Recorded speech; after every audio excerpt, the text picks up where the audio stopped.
Ladies and gentlemen, please join me welcoming Mr. Robert Grant. With a thumbs up.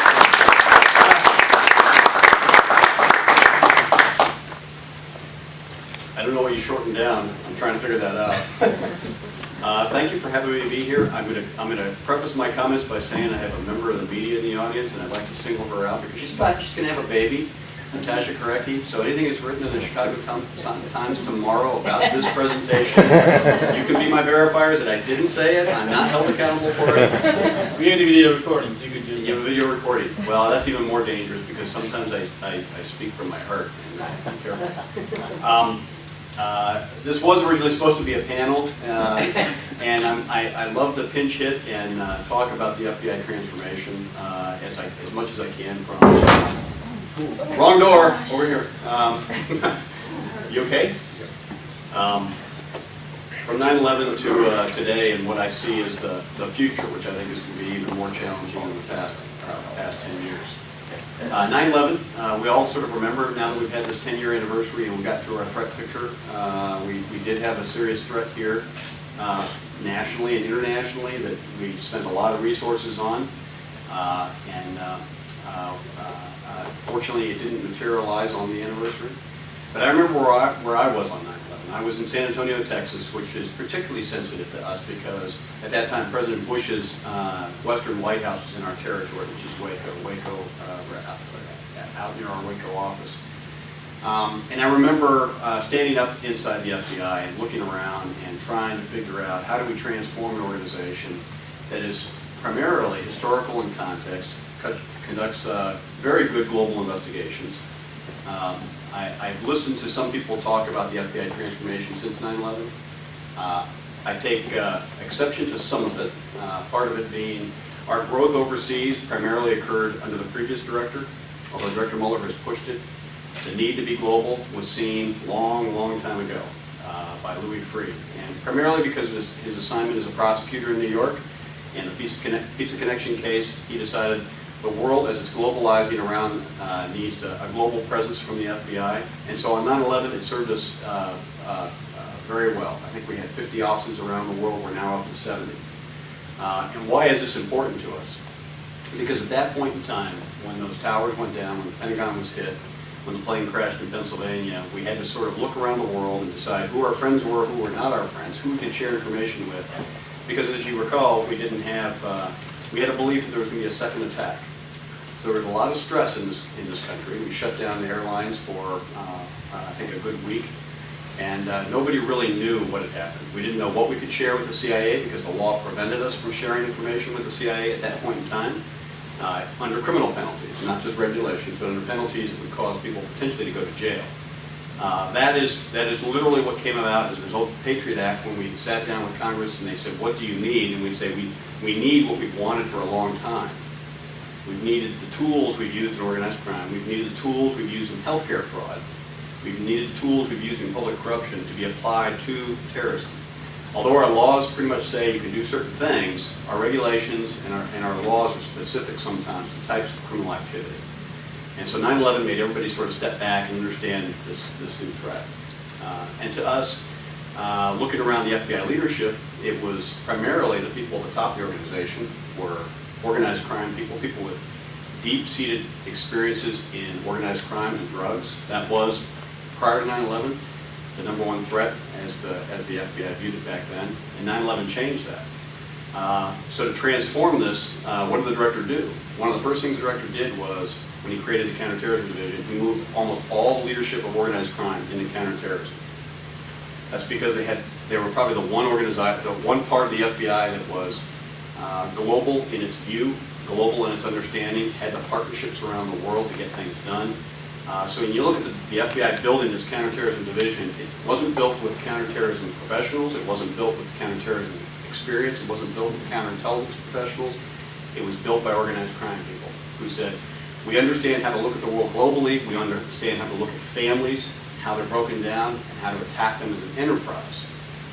So it's been quite a change for the FBI.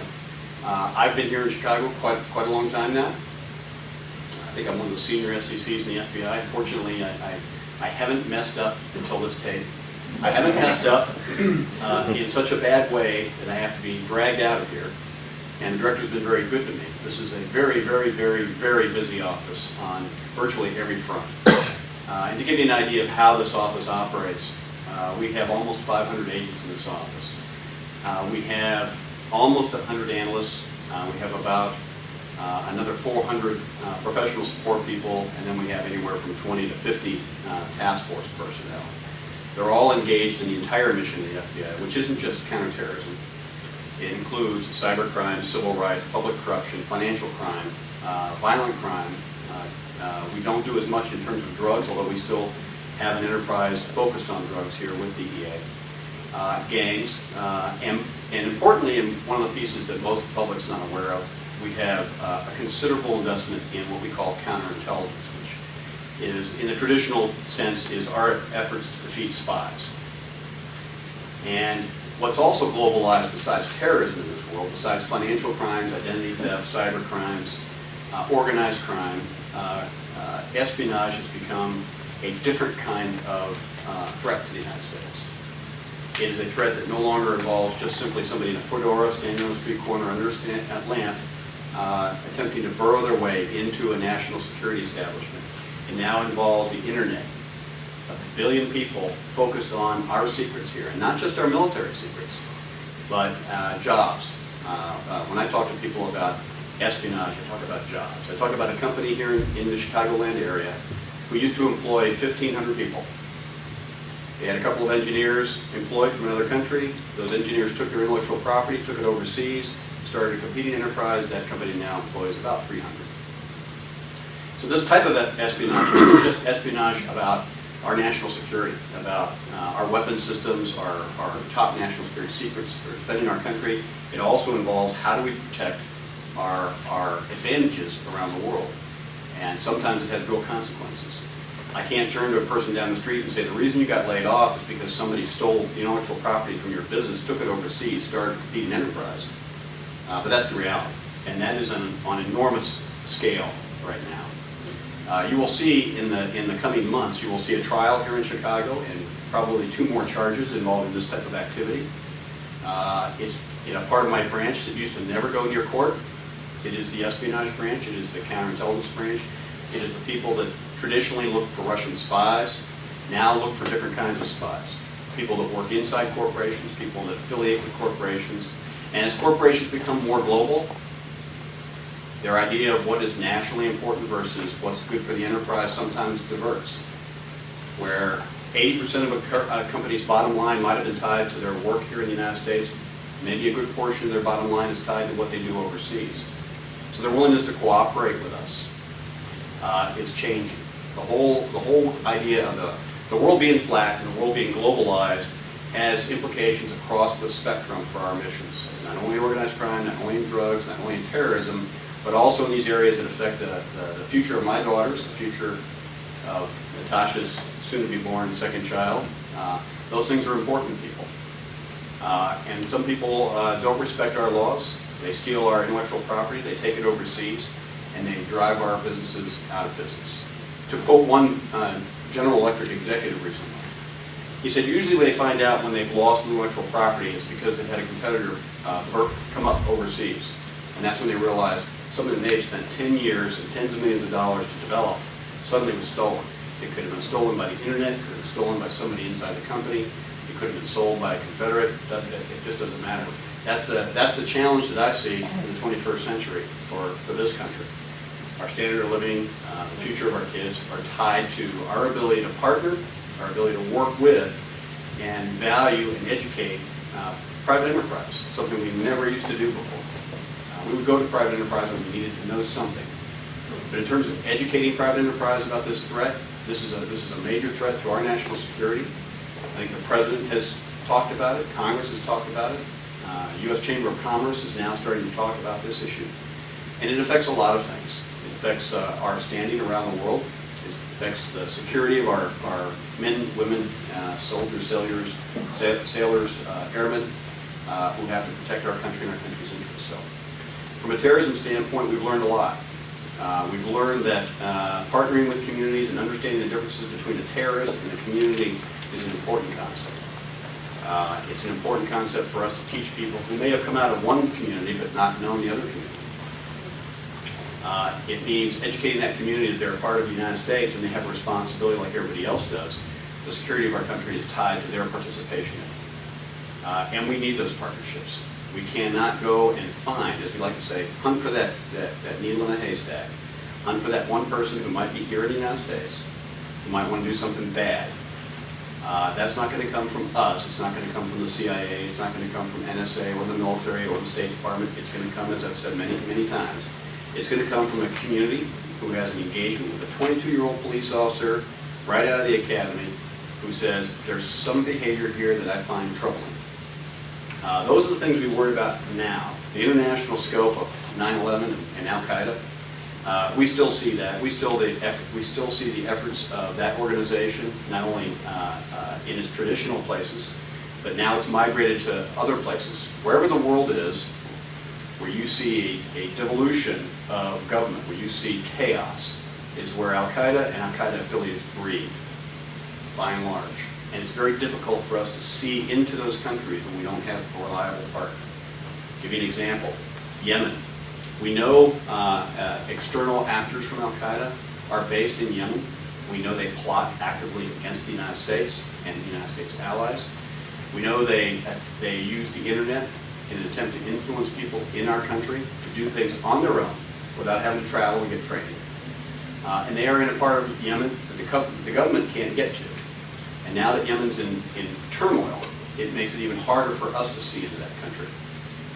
So what may be percolating there, much like Afghanistan was prior to 9/11, when we could not see deeply inside that country, those areas of the world where we are dark, as we like to say, where we can't see what is happening. We either have no partner there, a country that is hospitable to terrorists, or it's a country in which electronic eavesdropping and spying is not well developed, and we don't have a country to tell us who are these people and what do they plan to do against Americans, American interests, or our partners' interests. These are challenges overseas, but increasingly the challenges here in the United States. The good news about all of this is we have great communities here in Chicago. We have learned over time that we play a very valuable role in helping the President of the United States understand what's happening around the world. You can imagine the pressure on this President over the last 9 months as Tunisia erupted, Libya erupted, Egypt erupted, Syria erupted. Each one of those by themselves under any president would be a foreign policy challenge. Then you add them together and you say, okay, now we have things happening, as people say, across the Middle East, called the Arab Spring, if you will. I'm a student of history. I love revolutions. They're great. They're wonderful things. And I see a lot of people in this country who I think are ignorant about the world, who don't know their history, applauding these wonderful, wonderful protests, not knowing what they're going to have in 5 years. And that is a great dilemma. If you go back through history, you go back to World War I, the aftermath of World War I, you have two countries, Russia and Germany, both controlled by either a monarchy or a despotic regime, in Germany's case. Both started as democracies. Many people don't realize that after the Tsar was overthrown, that wasn't a communist country, it was a democracy. Germany was a democracy. But in those challenges, the post-World War I era, economic challenges, social challenges, your place in the world challenges, emerged very strong organizations. The National Socialists in Germany, which gave rise to Adolf Hitler, and the Communist Party under Vladimir Lenin. And as a result, we ended up fighting a Cold War for 70 years because of what happened. So I'm cautious to begin with. As I watch things unfold, I like to see people fight for their liberties, but I want to make sure those liberties aren't taken away in a breath in the next 3 to 5 years. And you see signs of that sometimes happening in these countries. Now, if you're the President of the United States, you look around and you say, okay, what's happening in Tunisia? You turn to the State Department, you turn to the CIA, and you say, what exactly is happening there? In Libya? Who's behind all this? Egypt, what's happening there? They don't always have those answers. I like to, as I tell my workforce, the world is like a checkerboard with white and black squares. Some places we have very good intelligence, those are the white squares. Those are places where we have very good, solid foreign diplomats, we have very good, solid networks and intelligence services. We have a lot of capability to understand who is behind what is happening, and that helps the president understand what to do. Because the whole world watches what he does. He goes out and says one thing, the whole world prints it. But if that one thing is the wrong one, it's the wrong step to take, he could set us on a disastrous course.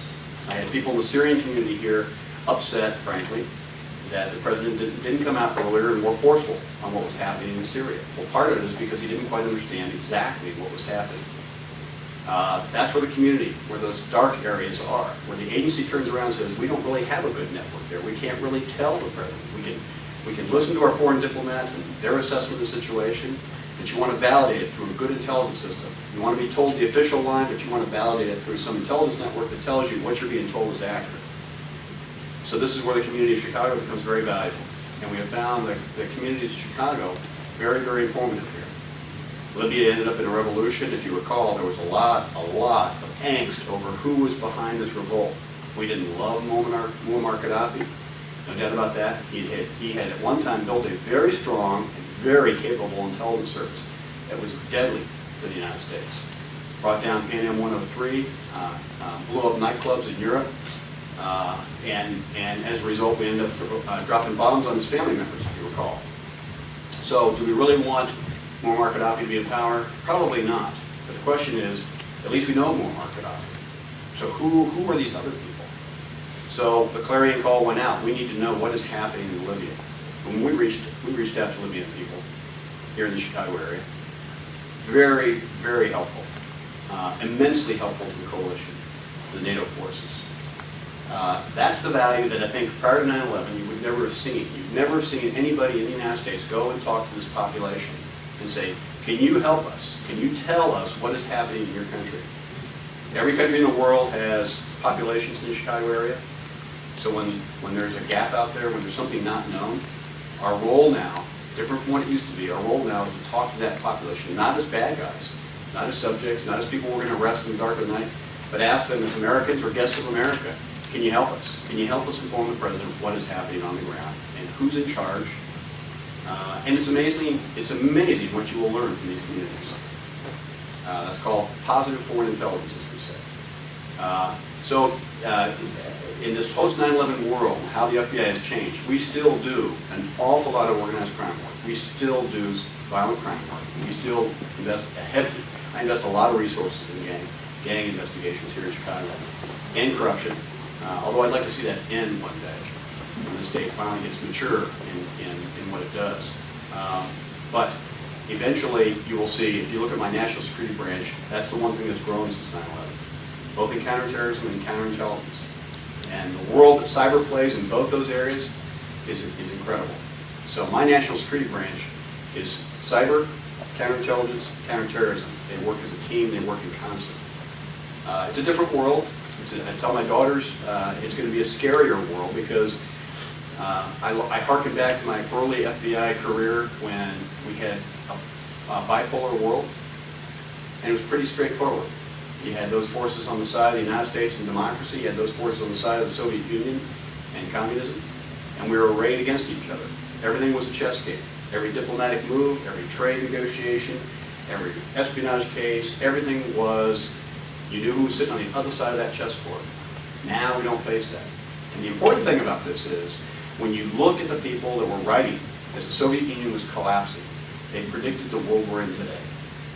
Smart people were talking about this, that we will remember the bipolar world and think, wow, what a great time to live under the mutually assured destruction concept where we're going to destroy each other. But at least we knew who our enemy was at that time, and we knew what to expect.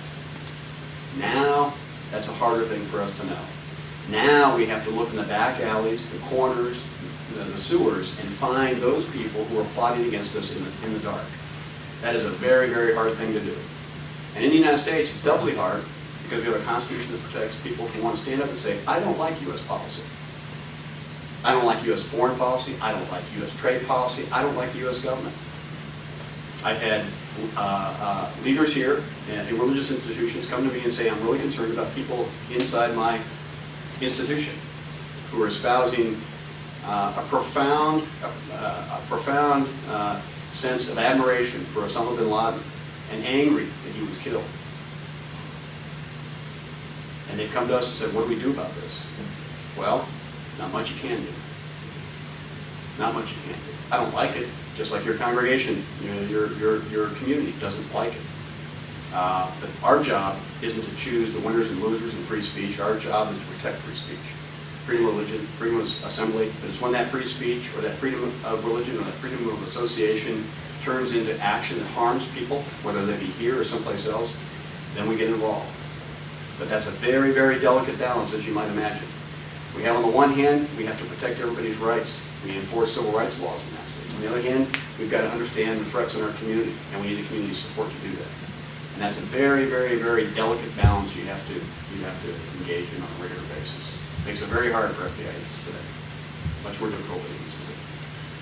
So I will, since I was given 20 minutes, and I think I'm close to that 20 minutes, I will summarize this and take questions. The FBI has huge challenges. It's been hugely successful. It's all dependent on the quality of the people that it has and the support that it gets from the public. And I remind the agents, the support it gets from the public is tied to their behavior and how they do business. If they do business ugly, the public is not going to support the FBI. When we knock on doors, more than likely, we put fear in somebody if they've never talked to the FBI before. As I mentioned, there are some communities in Chicago where they might come from a part of the world where the FBI was the internal secret police. Just like Saddam Hussein had his internal security services who were operating in the Chicagoland region, collected information on Iraqi citizens who wanted freedom so they could punish that family. Those families, I should say. We prosecuted 2 of them. You don't read much about them because Natasha doesn't write about that kind of stuff. The judges don't understand it, quite frankly, because you look at the transcript of the record, the judges don't quite understand this type of activity. But the reality is, police services, security services can be used for great good in a democracy if they're properly controlled. They can be used for great harm and great danger. So when one of my FBI agents, maybe 29 years old, right out of the academy, may have grown up in Memphis, Tennessee, eats apple pie, drives a Chevy, salutes the American flag, and sings the Star Spangled Banner every day, may go knock on the door of somebody who is an Iraqi citizen. Is their receptivity to an FBI knock on the door going to be one of a positive experience, or going to be one of a negative experience? Our future is tied to our being able to translate to those communities that come from very difficult parts of the world, that we're here to protect them, and we're here to protect the liberties we all enjoy. With that, I'll take questions. Am I open to questions? Can I do questions? Yeah, as long as you agree to take questions. Yeah, I'll take questions. Go ahead, Natasha. See, she's singled out. She wanted to hide in the back. It's hard to hide. All right, overly simplistic question. Other than disagreeing or hating our foreign policy, have you come up with ideas of why terrorists hate America? Why are we the target, besides our foreign policy? I would say there are, from my vantage point, there are three pretty good reasons. One, they hate our foreign policy. All you need to do is walk down into the Palestinian community of Chicago to realize the Palestinian community of Chicago may not particularly, they love America, they love the liberties they have here, they love having their kids go to school here and join businesses, but they do not like Israel, and they do not like U.S. foreign policy. It's very clear. Now I can walk up to the Jewish community, and their view of the Palestinians could be different. I have to navigate in both places. I need both communities' support and understanding that we're objective and honest. That's one issue. Foreign policy is an issue. You have religious intolerance and bigotry. Now, we've seen that in just about every religion over time, in one way, shape, or form. As I remind people, the church in Europe, persecuted Jews and killed them if they didn't convert at one time. So every religion has faced prospects of intolerance and bigotry. And right now that exists in parts of the Muslim faith. Not the majority, but in small, dark corners of the Muslim faith by people who claim to be religious scholars. That's an area. And third is the conditions on the ground. If you have 40% of your young population out of work and they can't provide for their family, somebody has to be blamed for that. Oftentimes these countries blame the United States, blame capitalism, blame the Western democracies to take the pressure off themselves. That hatred, that anger, Today I was driving in, they were talking about the rising amount, they don't conclude that they're together. The child abuse dramatically went up at the time when our economic downturn came into effect. So you can imagine the stress. Now, I've not been unemployed. I've been working since I was, I think, 14 years old. But I cannot imagine being unable to provide for my family. I cannot imagine the pressure that would put on me. So I think you have religious intolerance and bigotry, you have economic problems, and you have foreign policy issues. And they're not easy issues to get your arms around. But I don't think you solve the terrorism problem simply by dropping missiles. We've done a great job with Al-Qaeda. Al-Qaeda is not nearly as effective as they used to be because we've been killing them right and left. That's a good thing. But the long-term solution is how do you provide for people in the world where there's a lot of unemployment, no jobs, religious bigotry, and intolerance? What do you do there? That is the long-term solution of terrorism.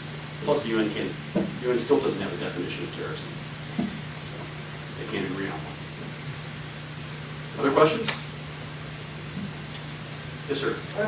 Question on this cybercrime, and recently I wanted to ask about this hacking of the Dutch by the Iranians, and the fact that they were able to do that penetrated, resulted in that certificates of authenticity were false. So, what is your view on this, and how do you think you can circumvent cybercrime with being perpetrated by countries versus hackers? Interesting point, because a lot of people here in my generation, they think of hackers as being the 16-year-old kid in their basement who just likes to whack people on the computer. Right. And you have whole countries that actually now specialize in training their people on behalf of the country, on behalf of the society, to hack in and steal information. I have photographs of 22-year-old kids who are multimillionaires now because of what they've done on the internet. The internet represents a great challenge for a globalized world where laws are written for nation states and treaties are designed to be slow and methodical. We have great investigative operations with foreign countries here in Chicago. We've had the Romanians in here, who we've had an exceptional working relationship with to track down people who were operating in Romania against U.S. persons, and vice versa. But you're talking about a lot of countries in this world, not all of whom want that activity. I'll give you an example. We have hackers. Russia is an enterprise that has a lot of very skilled hackers, as we like to say. And we have learned over time, while they were initially cooperative, now I think maybe they might view these hackers as to be dual-purposed. That may be of value to them as opposed to going to arrest them. So as the world gets complicated, some places we can investigate successfully with the cooperation of a foreign government. The idea of masking where people are coming from, we're pretty good at drilling down on that and finding it. But then it becomes the age-old question, if they're all overseas, what country they're in. And if they're in that country, is that country going to cooperate? And there are countries that do not cooperate. And there are countries that are hammering us right and left, with the blessing of their government, I might add, stealing everything they possibly can. Some of the major corporations in Chicago, we had to go in and explain to them, they thought they had IT security. And we had to explain to them, no, not only did you not see this when it got in there, but they're exfiltrating your most sensitive technological developments, and you can't see it. When we have to walk into major corporations who have all the money in the world to protect their systems, and they don't have the level of sophistication to see that, that's a warning sign. So I don't know if that answers your question, but we have, country by country, different relationships and different successes. It's a real problem. Yes, ma'am. I got some information that Al-Qaeda going to have planned to attack homeland in the United States. Can you tell something more about that? Al-Qaeda has been obsessed with airplanes. They continue to be obsessed with airplanes. They want to use airplanes to kill people. That is terror. And you can imagine what would happen to the global airline industry if that happened. We call that aspirational desires. Where we have spotted that and found it, we have stopped it. But all I can tell you is it continues to be a desire on their part to bring a plane down. The planes that came into Chicago last year, the package cases, as we like to call them, those were bombs placed on planes that were supposed to come to the United States. And we don't believe they were intended to arrive here. We believe they were intended to blow up over the eastern seaboard of the United States. They were never intended to actually land here and be delivered to the two Jewish institutions. But that's their desire. And the person that built that bomb still remains at liberty somewhere in Yemen. He has been hunted for a long time, but he's a very, very skilled bomb maker. In Iraq and Afghanistan, what the FBI has been doing on the ground in both those countries since both wars started, they've been collecting evidence on every bomb that has gone off in those countries. Because bomb makers, once they develop a signature, so to speak, they tend not to deviate from that signature. And so we're able to do our forensic work on it and then solve multiple bombings when we find a bad guy. So this remains a global challenge because people like this can operate. I think they spent 24 or 40, I forgot how much money. They spent less than $5,000 on that effort to blow up those two planes. And they watched how the world responded. And to them, the economics is they're going to win. They spend a couple of thousand, we spend billions. So that's always the game of the terrorist. You know, I only have to do one small thing, one cheap thing. Take a bomb, put nails in it, take it down to a public square, and with that little device, I can blow up a bunch of people, and then watch what I do to the economy of that country. That's a target of that. Yes. Just following up on the package bomb case that you just talked about, when you have something like that where the destination is Chicago, but the bombs are found overseas, jurisdictionally, who deals with it, or do you share in it in the investigation? Good question, because it leads into something I probably didn't say. We're so interconnected now around the world, because everybody, it's not just the United States. We just happen to be the big guy in the block that gets whacked all the time, but everybody runs fear of this. When those planes, that information came in from a foreign intelligence source, not from CIA or NSA or the military or started. That came in from a human who went to their foreign service and said, there are two bombs on these two planes, and here are the addresses of the packages.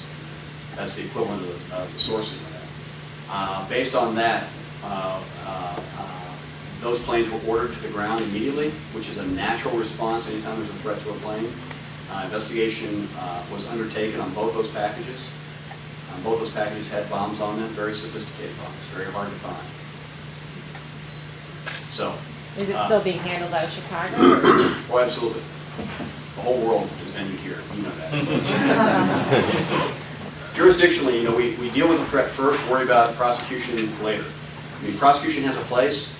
You know, there's that debate, sometimes it goes in political circles about making a law enforcement act versus a military act. Well, I can tell you, some of the terrorists that we've picked up on law enforcement circles are our judicial system here in the United States, the way we do business in terms of plea bargaining, cooperation, has produced vast reams of intelligence for the U.S. intelligence community.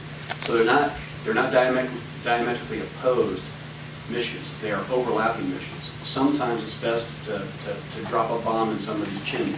Sometimes it's best to pick them up in transit. Sometimes it's best to prosecute them and put them in jail and find out more that way. It all depends on each individual actor, what is the best enterprise to be used. And that's done really collectively in the community, talking about it. Economists say that the best way to prevent people from starting wars is to help their economy to improve. Can you talk about that a little bit? It sounds like that may not be true anymore. Oh, I think out-of-work people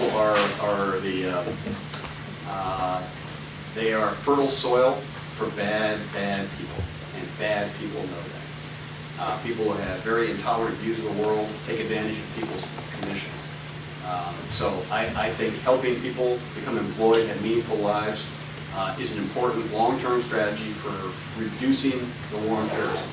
If you look at the last 10 years, what country in the world would want to go to war with the United States? Why would you really want to do that? It's cost prohibitive. It's highly unlikely anybody would be successful. So what does that do? countries by proxy who don't like the United States, or ungoverned areas where you have intolerant people that will attack the United States via terrorism.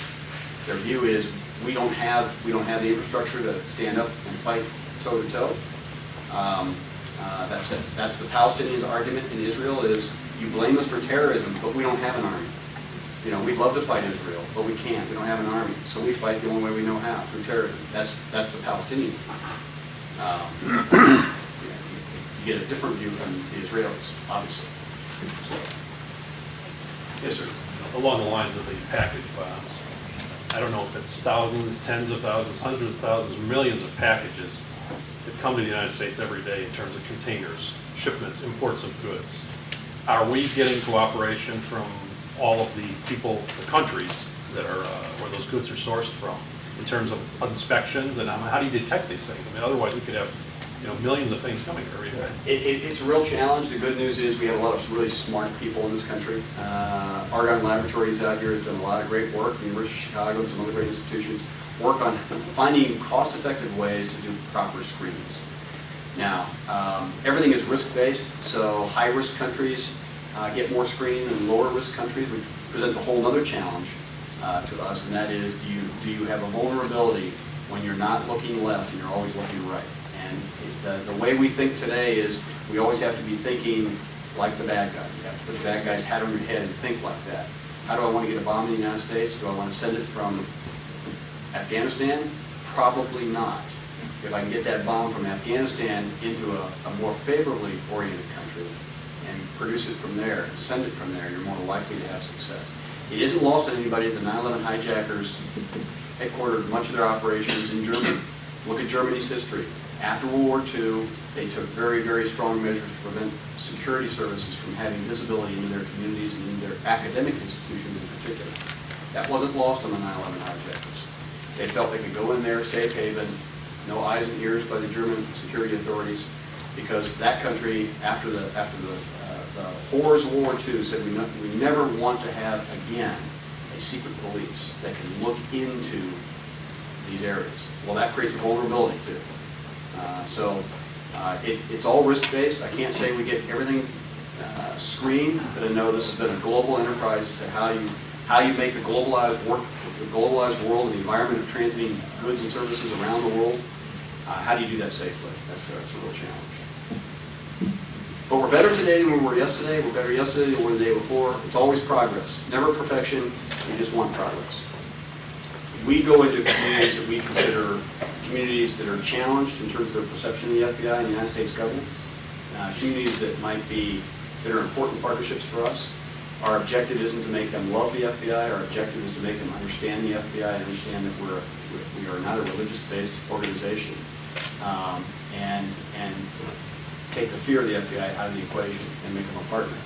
Now, in terms of the United States government, I think the United States government tries very hard. I think the State Department it has a very, very big challenge on its hands, trying to understand every country in the world and this rapidly evolving, changing social economic fabric, along with all the other complexities. I just think it's a much more difficult world today than it was 30 years ago. Before, we defined everything by what side are you on. There are multiple sides now, and each one has an impact on the other side. So the President's ability to actually discern the complexity of that and come up with strategic solutions, I don't care whether you're a Harvard law professor or a Texas governor, it's a challenge. And that's where you need the best and brightest working on those problems.